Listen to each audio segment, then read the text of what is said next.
Smoke curled through the cracked sky, painting streaks of ash over the horizon. The battlefield groaned beneath the weight of corpses, twisted metal, and smoldering earth. Fires licked the bones of the fallen. In the heart of it all stood Kalira, blue-skinned and unyielding, the last echo of a once-proud Azari war chorus now silenced behind her. Her sword, Vansarai, pulsed faintly in her grip, its blade humming with residual energy. Crimson blood trailed along its length. Not Azari, not her own. She stared ahead, eyes narrowed. The human line had faltered, but not broken. Among the scattered remnants, one figure still moved. He rose slowly, clutching his side, face smeared with dirt and defiance. Commander Darian Thorne did not know why he stood. Pain blurred the edges of his vision, and his left arm hung limp, possibly broken. But something urged him forward.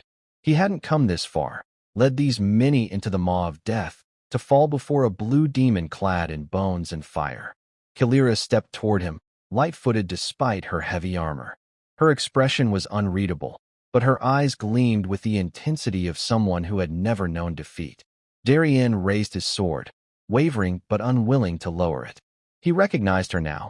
He'd seen sketches, whispered rumors from scouts who never returned. General Kalira of the Azuri, the Blade of Midnight, the breaker of siege lines, killer of kings. She didn't speak. Words would have less weight than the final breath he was about to take. Their blades met with a sound like thunder cracking stone. She moved with inhuman speed, strength honed not just by training, but by blood rights and ancestral fury. Darian barely parried her strikes, each blow forcing him back, each step bringing her closer to the kill. He struck low. She dodged with ease. He went high. She twisted, blade singing past her cheek. She lashed out in return, and pain split his face. The world tilted. Her blade tore across his cheekbone, raking down toward his jaw. A shallow cut, but deep enough to bleed freely. His knees hit the ground. Kalira froze. For the first time in her life, she felt something impossible. Her fingers went numb. A sudden pressure squeezed around her chest, as if the battlefield itself had recoiled from the wound she'd inflicted. Vansarai glowed violently, a sickly crimson laced with ancient silver. The blood on the blade hissed. Steam rose from the metal, and a symbol etched near the hilt flared with fire. Kalira gasped, clutching the hilt too tightly to let go. The energy traveled from the sword to her arm, searing up her nerves. Darian, slumped on one knee, stared up at her. He saw confusion on her face. More than that, fear. She tried to step back. Her feet wouldn't move. Her breath caught. She'd heard of this once. A forgotten whisper in old war chants, dismissed as superstition. But the signs were here. The pulsing blade. The ache in her bones. The bond. His blood had touched her blade, and he had not died. She screamed, furious, disbelieving. She swung her blade to fling the blood away, but it clung, pulsing. The earth beneath her trembled. Vansarai, once a loyal extension of her will, now resisted her commands. It had chosen. Darian tried to stand again, groaning. What did you do to me? She wanted to spit back that it was his doing, that it was his cursed blood, his weakness, his survival that bound her. But no words came. Instead, her knees gave out. The sword slipped from her fingers, embedding itself upright in the dirt between them. It glowed with a steady, rhythmic pulse, like a heartbeat. Around them, the battlefield had stilled. The few surviving soldiers, both human and Azari, watched in horrified silence as the two leaders lay collapsed in the dust. Not from injury, from magic older than either race. Kalira's body began to respond again, but differently. Her muscles twitched toward Darian, as though drawn by invisible cords. Not pain, not compulsion, something deeper. Her instincts screamed, but her body betrayed her. She reached for him, then pulled her hand back, trembling. Darian looked at her as if seeing her for the first time. The blood on his face dripped freely. "Are you bound to me?" She said nothing. Her pride was a jagged shard in her throat. Heavy boots thundered over scorched soil. A unit of human soldiers stormed the field, weapons raised, mouths shouting orders. Kalira barely noticed. Her vision narrowed to the sword, then to the man beside it. Darian raised a hand, bloodied but commanding. "Don't kill her." The soldiers hesitated. One barked, "She nearly gutted you." "I said don't." He swayed but remained standing. They obeyed, not because they believed him, but because of the unspoken understanding that this moment was not theirs to interrupt. The humans closed in. Kalira made no move to fight them. Her limbs felt heavy, her senses clouded. Her whole world, the code she lived by, the wars she fought, the honor she bore, was unraveling by a trickle of foreign blood on sacred steel.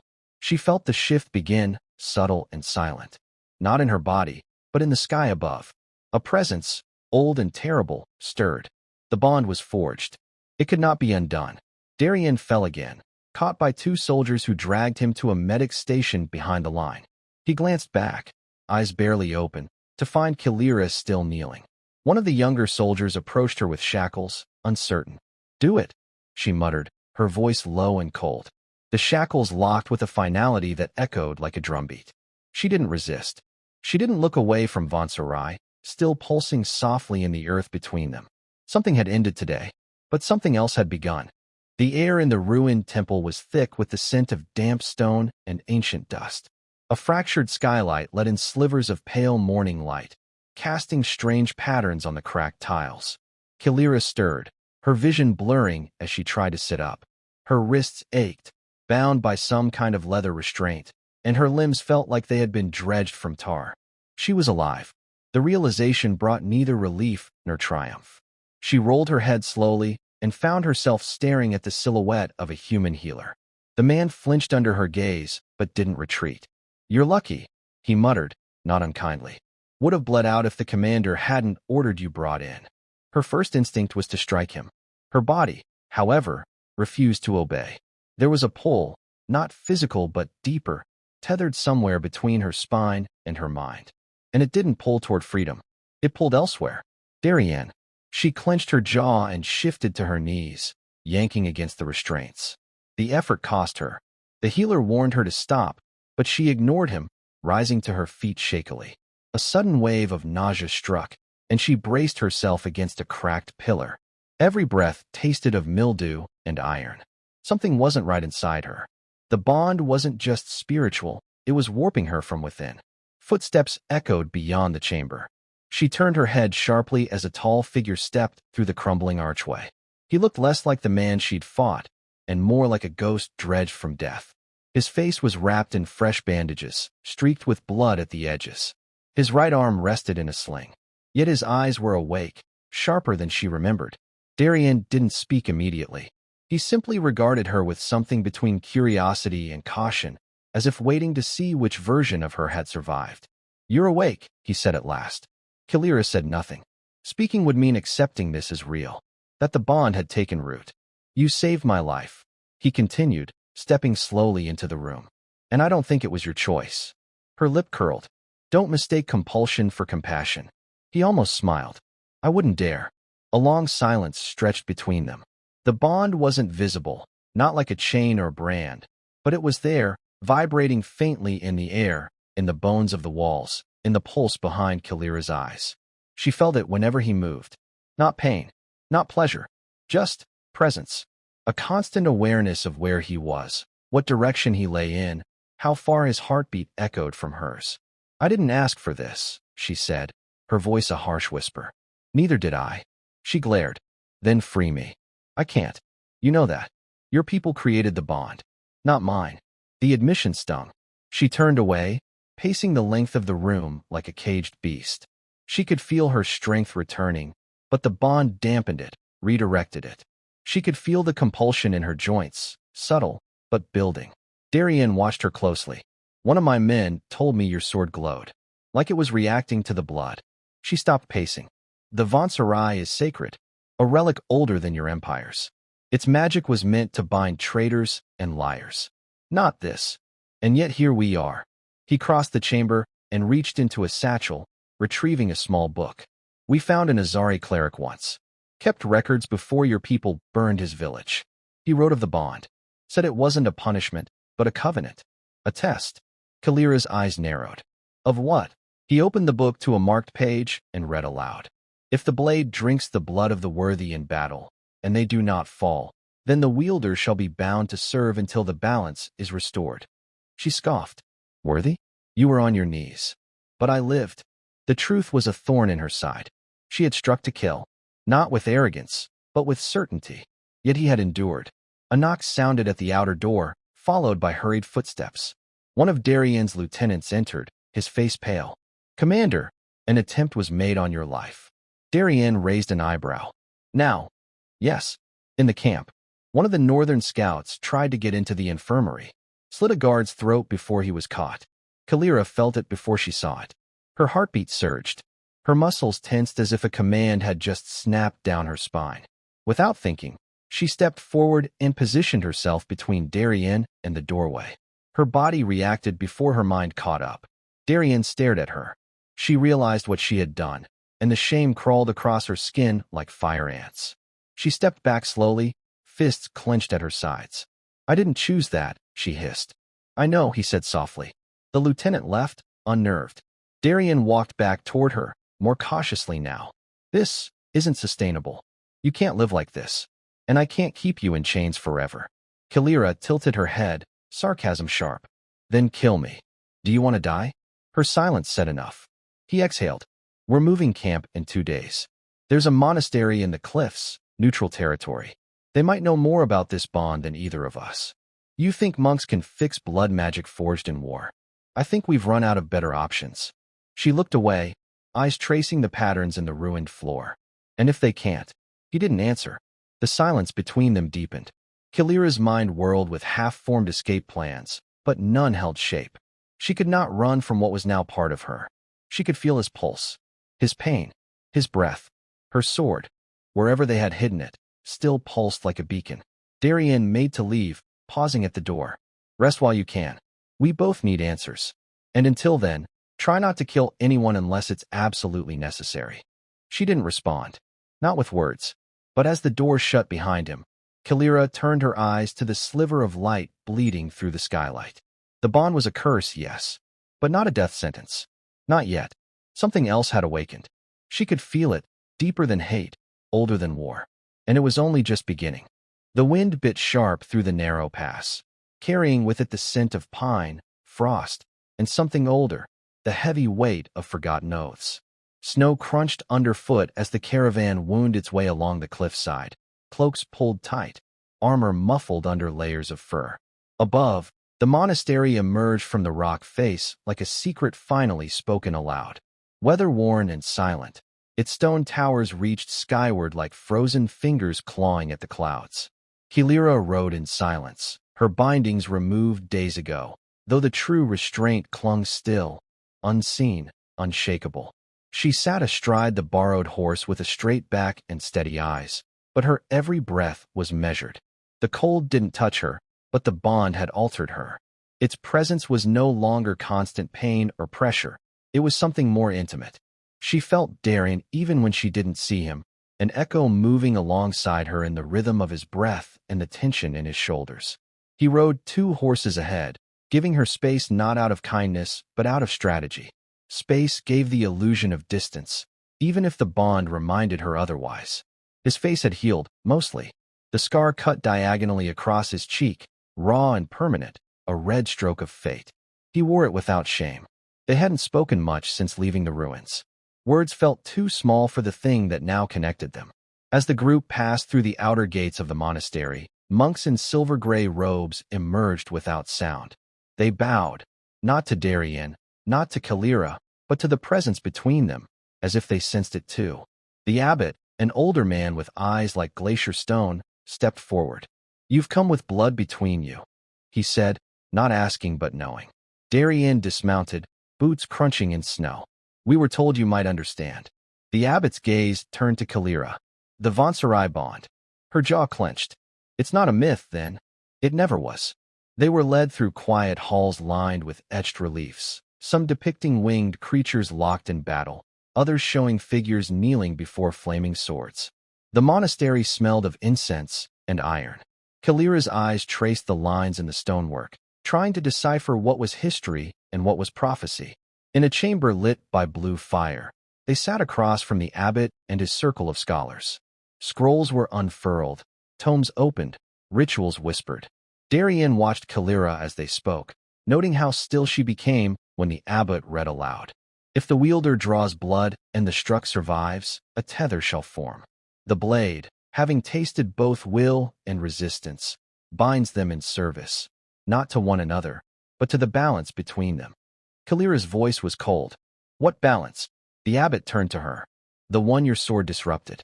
You struck with intent to kill. He resisted with intent to protect. The blade found purpose in both, and in doing so, demanded you share the burden. Darien leaned forward. So what does it want from us? It wants resolution. Balance cannot endure imbalance. Until one breaks, or both transcend. Breaks, Kalira repeated. Death, the abbot said simply. Or transformation. Neither outcome sounded merciful. That night, sleep did not come easily. Kalira stood alone in the monastery courtyard, swordless, restless.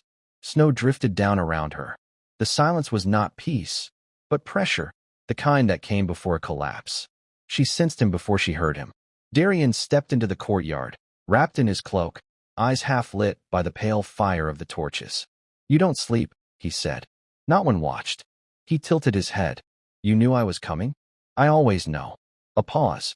He crossed the space and stopped beside her, gazing out at the darkness beyond the wall. They said the bond is about balance, that it needs resolution. She didn't reply. I don't know if killing you would break it, he said quietly. But I don't think I could, even if I wanted to. You couldn't, she said with a bitter smile. He chuckled once, softly. Probably not. They stood in the cold for a long time. Words circled them like wary wolves. When she finally spoke, her voice had softened. In my culture, bonds are forged through fire, not blood. We choose who we protect, who we kill. This, she gestured between them, it's chaos. Maybe it's not chaos. Maybe it's what happens when war stops making sense. She turned to face him fully. And what makes sense to you, human? What would you do if you had the chance to choose? He met her gaze. Make sure neither of us has to die for something we didn't ask for. A strange warmth bloomed at the edges of her chest. Not affection, not yet, but something less sharp than hate. A seed. A pause. A bell rang out across the monastery, low and sonorous. A monk ran toward them, breathless. Abbot, he's been attacked. The scrolls, the chamber, fire. We were too late. They moved without speaking. The courtyard erupted into motion. As they entered the scholars' hall, the scent of burning parchment and spilled ink filled the air. The abbot lay slumped against a broken lectern, bleeding from a gash at his side. Darien dropped to his knees. Who did this? The abbot's eyes fluttered. He was cloaked, but not alone. They knew of the bond, wanted to sever it by force. They failed, but they'll try again. Kalira stepped closer. Why attack now? Because the bond is not just magic, he gasped. It's prophecy. You too joined. Unmake the war. His eyes rolled back, and his body stilled. Kalira turned to Darien. The tension in her body was new, like the twist before a storm. They're not just afraid of us, she whispered. They want to control us. Or kill us. Darien stood slowly, the weight of the moment settling on his shoulders. Then we don't give them the chance. Outside, the snow continued to fall. But war was no longer the only fire waiting to be lit.